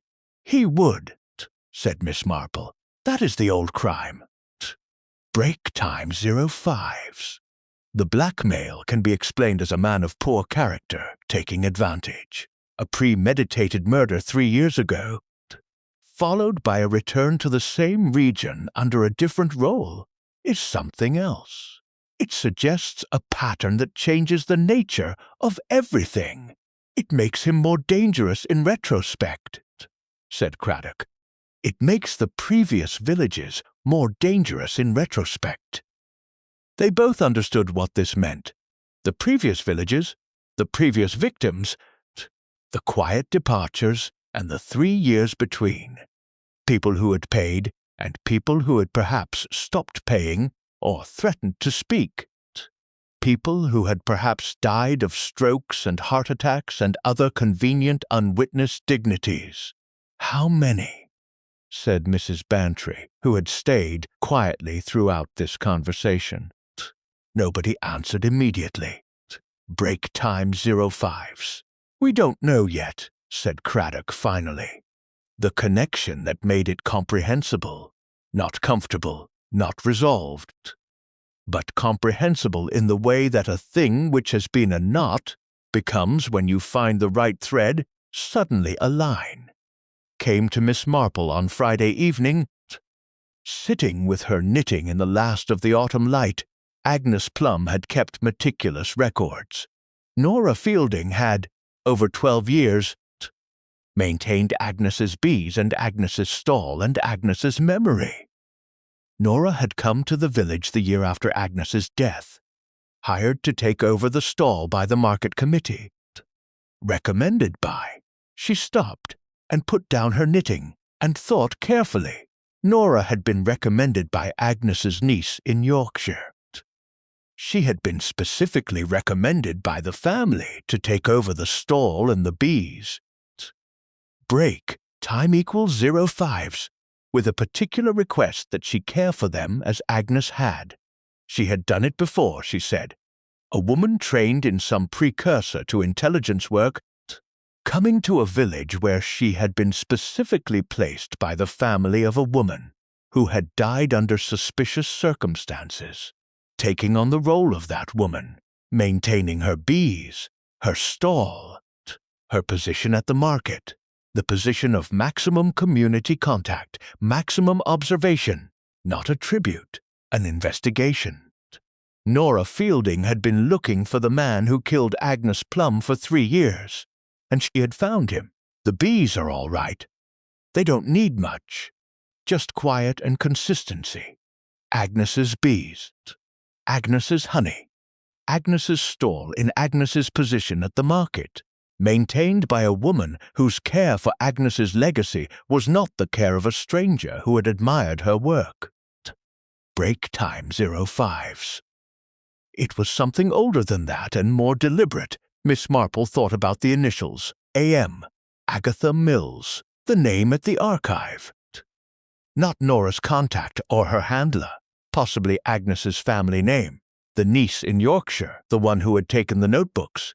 Agnes Mill, no, Plum was her surname, but before marriage, or the niece by a different surname. She needed to know Agnes Plum's maiden name. She picked up the telephone. It took 4 calls and 20 minutes. Through a chain of village memory that connected Mrs. Webb to Mrs. Price to Miss Hartley's cousin at the post office to a letter in the church records. And the answer, when it came, was the particular kind of answer that makes an elderly woman sit very still in her sitting-room chair with the September dark outside, and the quiet feeling of things becoming complete. Break time equals Agnes Plum, née Mills, Agnes Mills. The secure deposit at the county archive, restricted to Nora Fielding herself or to Agatha Mills, Agatha being Agnes's niece, the one in Yorkshire, who shared the family surname. Not the family name on the death certificate, the family name of the woman before she became Plum. The family name that connected Nora's investigation to the family who had commissioned it. Agnes Plum had been their family member. Nora Fielding had been their instrument of justice. The archive deposit was the insurance accessible to Agnes's family if Nora could not act. It was, thought Miss Marple, a remarkable thing. Not a formal intelligence operation, something more human than that. A family who had lost a member to a predator they could not prove, break time equals 05s, and who had found someone with the skills and the willingness and the patience to go back in and find the proof, even 3 years later, even in a village where the predator was long gone, and the predator had come back, not knowing, when he arrived under his third name, in his vicar's collar, that the woman selling honey at the north corner of the market was the woman who had spent 3 years waiting for him. She told Craddock this on Saturday morning. He listened without interrupting, which by now was habitual between them. "Agnes's notebooks," she said. "The niece in Yorkshire will have them. I believe they will contain the documentation Nora needed to connect Deacon's earlier appearance as a locum to Agnes's death." He didn't know she had those notebooks. He was thorough in clearing the cottage before reporting the death. Break time 05 study apparently, but he missed what the family had already taken, or what Agnes had already sent, said Craddock quietly. If she knew she was being watched. They looked at each other. "We need to speak to the niece," said Miss Marple. "I will arrange it today," said Craddock. He gathered his things, then paused at the sitting-room door. "Miss Marple, you said Nora needed one more piece before she was confident enough to act. One thing she hadn't yet confirmed." "Yes." "You said you believed you now knew who the fourth person was, the one she feared could intercept a direct approach to the police. You never told me who." Miss Marple looked at her hands. "I was not entirely certain," she said, "and I am still not entirely certain. But I believe it was Dr. Hargreaves, not as an active collaborator, but as an unknowing one. Break time .05s. Nora feared that if she went directly to the police here, in this division, Deacon would hear about it through Hargreaves. Not because Hargreaves would deliberately inform him, but because Hargreaves was in communication with him through the blackmail arrangement, and a nervous man with something to hide will often inadvertently signal alarm to the very person he is afraid of." She paused. She was waiting to contact someone outside the local division. Someone Deacon had no leverage over and no contact with. "She was trying to contact me," said Craddock after a moment. "I believe so," said Miss Marple. "She had requested my nephew Raymond's contact details through the village library 2 weeks before the market. Raymond, who writes detective stories. Raymond, who has always had certain connections." She looked at Craddock. "Break time .05s. I believe she was using Raymond to find her way to someone like you, Inspector. Someone at a sufficient remove. She was almost there." Craddock stood at the door for a moment, with the quiet heaviness of a man who understands that the distance between almost and there is sometimes the whole of it. "Almost," he said. "Almost," agreed Miss Marple, "but not entirely." Michael Deacon was formally charged on a Tuesday, which was somehow appropriate. Tuesday being the most ordinary day of the week, a day for committees and routines, and the prosaic business of a world that continues regardless of the extraordinary things done in it. The charges were considerable. The blackmail operation spanning 7 villages and 11 years, the fraudulent assumption of a clerical identity, the poisoning of Nora Fielding with intent to cause serious harm. Break time 5s, the suspected murder of Agnes Plum, which, when Agnes's niece in Yorkshire produced the notebooks, 2 of them densely filled, covering the last 6 months of Agnes's life, proved to be rather more than suspected. Agnes had known. Not everything, and not quickly. She had spent 4 months watching the locum doctor with the careful patience of a woman who trusted her instincts and documented what she observed before she acted on it. The notebooks recorded his visits to the village, his conversations with elderly residents, his particular interest in those who lived alone. They recorded a visit to her own cottage on a Monday morning, during which he had offered her tea from a flask he carried, saying he had been on an early call and had made too much. She had accepted and been unwell that afternoon. Break time 05s. The notebook recorded this in the same small, precise handwriting as everything else, without drama, with the notation, "Think it was the tea." Too many coincidences now. Will write to Agatha tomorrow. She had not written to Agatha the following day. She had been found on the Wednesday morning and was dead by the Thursday. A stroke. Certified by the man who had poisoned her. The notebooks were sufficient. Craddock's toxicologist. Given the timing and the symptoms Agnes had described, and the method consistent with Deacon's later approach, confirmed that the probability of coincidence was vanishingly small. The exhumation order was granted and served. Deacon, when shown the notebooks at the third interview, said nothing for a considerable time. Then he asked for a solicitor, which he had already had for some days. Break time Bino 5s, and which suggested that the notebooks had moved him from tactical cooperation to the recognition that cooperation was no longer his most useful tool. Owen Hatch came to see Miss Marple on the Wednesday after the charges, without an appointment.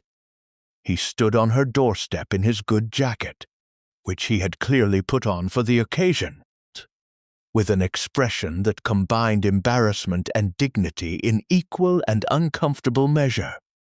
She made tea, and he sat in her sitting room and said, after a period of silence, "I should have come to someone sooner, perhaps," said Miss Marple gently, "though I understand why you did not. He knew everything. How he knew, I still don't." Owen stopped. "It doesn't matter now. He knew, and he used it, and I paid, because I couldn't see any other course." He looked at his hands. "Equal 5s. What I did in Bristol was 30 years ago.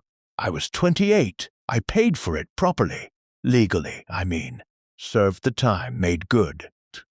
Came here with a clean record and built something honest." His voice was steady, but the effort of keeping it so was visible. Nora knew. She'd known since she hired me. She never treated me differently. She just employed me and later recommended me and let it be over. "That was kind," said Miss Marple. "Yes," he said. "Yes, it was." A pause. "I heard she's improving at the hospital." "I heard the same this morning," said Miss Marple. "She is still fragile, but the prognosis has improved considerably. Digitalis poisoning of the caliber she received is survivable, given good care." "Good," said Owen Hatch, in the voice of a man for whom good is a very large word pressed into a very small space. Break time Miro 5s. He stood up and straightened his jacket and offered his hand, and Miss Marple took it. "Mr. Hatch," she said, "what Deacon knew about your past does not need to be known by anyone in this village. The case against him does not require it. The ledger Nora assembled and the evidence from the other victims is sufficient. Craddock has been very clear on this point." Owen Hatch looked at her for a moment with the expression of a man who has been carrying a weight long enough to have forgotten what it felt like to put it down. "Thank you," he said, and left. Edna Vickers was harder. She did not come to Miss Marple. Miss Marple went to her at the post office on a quiet Thursday afternoon, and bought stamps she did not need, and waited while the one other customer collected their parcel, and left. I haven't thanked you, said Edna. Break time .05s. From behind her counter, in the voice of someone who has been preparing a sentence for some days and has not quite got the delivery right. There is nothing to thank me for, said Miss Marple. You owe me nothing, and I expect nothing. He was going to tell the village, said Edna. Not defensively. She had moved beyond defensiveness, Miss Marple thought. Somewhere in the last difficult week. He had calculated it, how much it would cost me for him not to tell. He was very precise about it. Yes, he was precise about everything. The thing is, said Edna, and her voice was careful. Break time. 05s. Thomas is 30 and lives in Edinburgh and has a good life and has never asked about his father. And I don't know whether that means he doesn't want to know or whether he simply never thought to ask. She looked at the stamps she was sorting with unnecessary care. I've been thinking that perhaps it's time I found out which it is. That seems wise, said Miss Marple. He deserves to know his own history, said Edna. Even if it's complicated. People do, don't they? They deserve to know their own history, even when it's not. Even when the telling of it is difficult. They do, said Miss Marple, and in my experience, most people find the telling less terrible than the anticipation of the telling. It is the years of anticipation that do the real damage. Edna sorted her stamps. He was going to take that away from me. Break time .05s, the choice of when and how and to whom. He was going to make it his disclosure, not mine.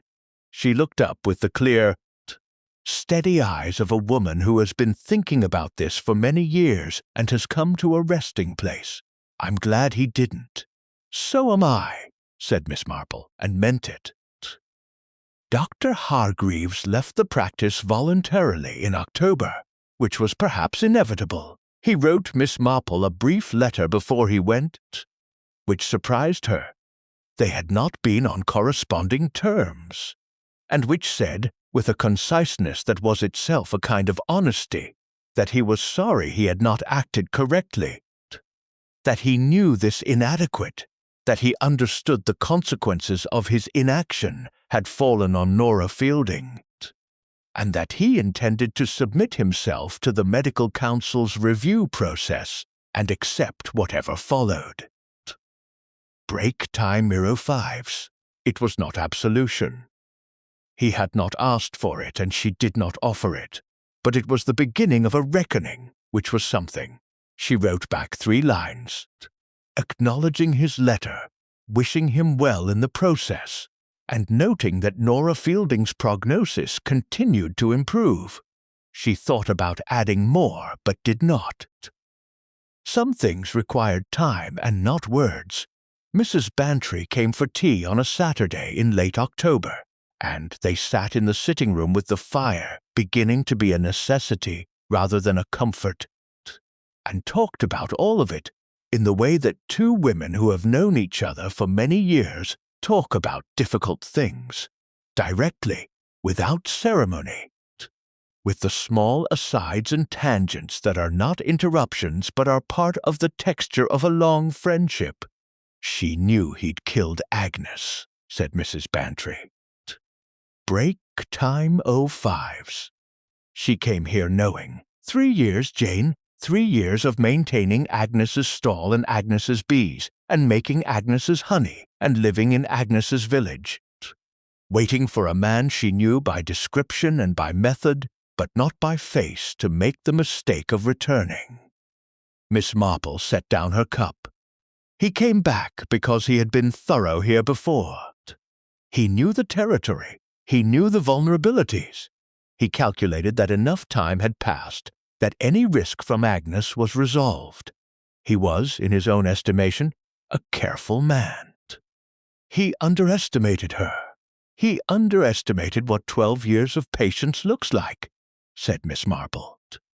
He is the kind of man who understands calculation and leverage, and the exploitation of weakness. He does not understand the other kind of strength, the kind that is not strategic, that does not calculate. Break time 05s. That simply continues because continuing is necessary. She looked at the fire. Nora Fielding continued because Agnes deserved justice, and the village deserved protection, and someone had to do it, and she was the person who was there. It is not complicated. It is one of the simplest things there is. Mrs. Bantry was quiet for a moment. She almost didn't make it. No, said Miss Marple. She almost didn't, and you almost didn't catch it. I caught it because she was precise, those 2 words. She knew exactly what she was giving me, exactly enough, and no more, because no more was safe. She trusted that someone who heard the ledger would know how to find it. Miss Marple looked at her hands. She had been watching me, I think, as I have been watching the village. 2 old women, both of us watching, break time .05s. Both of us thinking that watching mattered. Mrs. Bantry smiled slightly. You are not old in the way she is old. I am considerably older, said Miss Marple. You know what I mean. Miss Marple did know what she meant. It was the particular quality of attention that age gives, if one allows it. The ability to see without needing to be seen, to notice without announcing the noticing, to be present in a room or a market or a village without the urgency of youth that makes itself visible. The invisibility of the elderly woman, which was supposed to be a diminishment, but was in practice a very useful tool. Nora had used it. 12 years of quiet, considered unannounced presence. Honey and bees in a market stall and a particular quality of attention.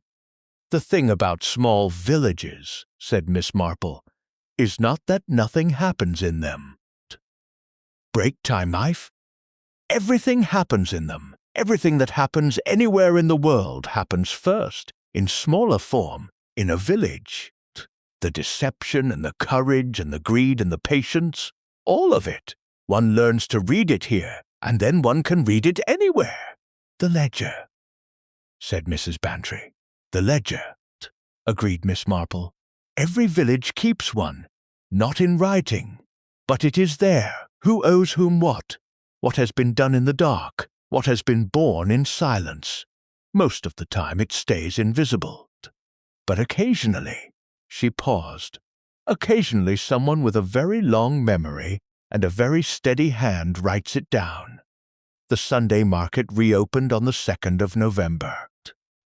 Miss Marple had thought it might not. The village had discussed it cautiously. Break time .05s. The way a family discusses whether to return to a tradition that has been associated with a bad event. Whether the memory of the Sunday in September would make the market difficult. Whether it was better to let it rest for a season. But Owen Hatch had said, at the committee meeting, she had not attended, but heard about in full through the knitting circle, that the market had been in St. Mary Mead for 11 years, and Nora Fielding would not want it to stop because of what had happened to her, and that he, for one, would be there, and his stall would be there, and he thought the rest of the village would too. They were. The north corner stall was Sylvia Trench's. She had Nora's jars, Nora's labels, the same hand, because she had spent 3 weeks learning to replicate the lettering as closely as she could, not from vanity but from respect. Break time 05s, so that the stall would look as it had always looked, so that someone passing would see the same amber jars in the November light and understand that something had been maintained. She had Nora's bees, which required only quiet and consistency. She had Nora's recipe for the clover honey, which Nora had written out for her in hospital, in the slightly larger handwriting of a woman whose hands had not fully recovered their steadiness, but whose precision remained unimpaired. Miss Marple bought a jar. She stood at the stall for a moment in the November cold, the light different from September, lower and whiter, making the honey glow differently in the jars, a cooler amber than September's warm gold, and she looked at Sylvia Trench. Break time 05s. Who was serving someone else with the focused attention of someone learning a new role and taking it seriously. The village was around her. The voices of the market, the ordinary cheerful noise of people choosing vegetables and bread, and talking to people they saw every Sunday, and had seen every Sunday for years. The chestnuts overhead, bare now, their structure visible without the summer coverage. Beautiful in a different way, the exposed essential shape of things. She paid for her honey and walked home through the churchyard, past Agnes Plum's grave, which had fresh flowers on it, not from the family in Yorkshire. They had visited once and would visit again, but they were not here today. From Nora Fielding, who had been released from the hospital the previous Thursday, still fragile, still using a stick, but home. Break time 05s, and insistent on being present at the market's reopening even if she could not stand at the stall herself. The flowers on Agnes's grave were the same variety Nora kept in her own garden, small, precise, and placed with the care of someone who had been placing them for a long time and considered it an essential act. Miss Marple stood at the grave for a moment. Agnes Mills, nay, Plum, beloved. 1951-2021. The village was quiet around her in the November morning. The market noise was distant and warm, human and persistent, doing what it had always done. She walked home with the honey under her arm, and when she was in her sitting room with the fire going and the kettle on, she opened it carefully and took a small amount on her finger and tasted it. It was exactly what it appeared to be. Clover honey, complex, floral. Break time .05s, with the particular note that was the bees of St. Mary Mead, doing what they had always done in the fields and gardens of the village, gathering from what grew here, making from it something amber and complex and good, carrying within it the specific flavor of this specific place, nothing else. No wax seals, no folded documents, no hidden urgency, just honey. Miss Marple found this, for the first time in a very long while, deeply and genuinely comforting. Not because there was nothing to watch. There was always something to watch. The village would always keep its ledger, and there would always be new entries. Break time. 05s. And most of them would be ordinary entries. The small human kindnesses and small human failures and occasional large human wickednesses that constituted the ongoing life of any community of people, close enough to see one another clearly. But today, this November morning, the honey was exactly what it was. She made her tea and sat in her chair and picked up her knitting, and the needles resumed their rhythm. And outside the window her garden was bare and resting and waiting, as gardens do for what comes next. Human nature, she thought, is much the same everywhere. And today, in the small and ordinary comfort of that thought, she found not despair but its opposite, the deep and particular satisfaction of a woman who has paid attention and found that attention mattered, and will go on paying it for exactly as long as she is able, which, she thought, with the faintest possible smile, would be some time yet.